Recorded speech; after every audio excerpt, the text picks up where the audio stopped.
La cybercriminalité qui dépasse aujourd'hui largement le domaine des hackers et qui touche particulièrement les entreprises déjà fragilisées par la crise. Alors aujourd'hui ici, ce sont pas moins de 300 personnes qui se sont donné rendez-vous, des élus, des chefs d'entreprise bien sûr et des responsables des mondes policiers et judiciaires.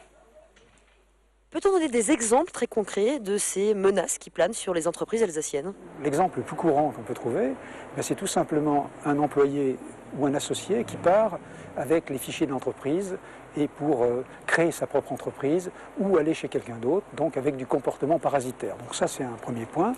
Le deuxième point, eh bien, ma foi, c'est une entreprise qui ne ferait pas de sauvegarde de ses données, des données qui sont des données vitales, eh bien, ma foi, qui ne retrouverait plus ces données à la suite, par exemple, d'un incendie, alors qu'elle aurait fait même des sauvegardes, mais sur place, et laissé les sauvegardes en même temps dans les mêmes locaux que les données elles-mêmes. Donc ça, c'est extrêmement grave.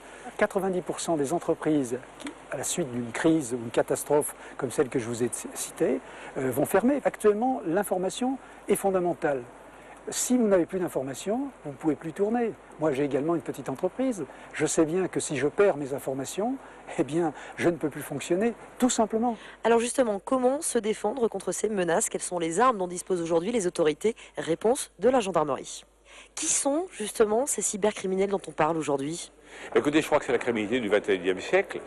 C'est une criminalité qui est liée au développement d'une société de l'information. La cybercriminalité aujourd'hui est une menace parce que les délinquants ont compris qu'en allant sur Internet, en commettant des escroqueries, en vendant un certain nombre de produits qui peuvent être par exemple extrêmement dangereux pour les enfants, comme tous les produits liés à la pédopornographie, eh bien, ils peuvent gagner beaucoup d'argent avec un risque pénal plus faible que s'ils vont, par exemple, attaquer une banque ou agresser une personne âgée pour avoir quelques euros d'économie. Quels sont justement les outils dont vous disposez aujourd'hui pour traquer ces cybercriminels?